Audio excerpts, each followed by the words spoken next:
Challenge is football bowling.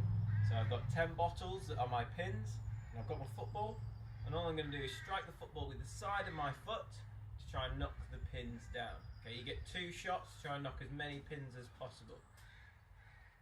Here goes. Right. So you'd reset the pins, and you can then play against other members of your family, resetting the pins each time. Who can knock the most pins down? If you're struggling for outside space or the weather takes a turn, you could always have a go inside. Cleared a bit of space. Okay, I've got my pins down there. I've got a pillow this time to kick. Okay, and I'm going to see how many pins I can knock down with my pillow. Okay, so side of the foot again. Okay, did knock them all down this time, so I'm going to remove the pins that I have. So there is 4 still standing, 6 knocked down.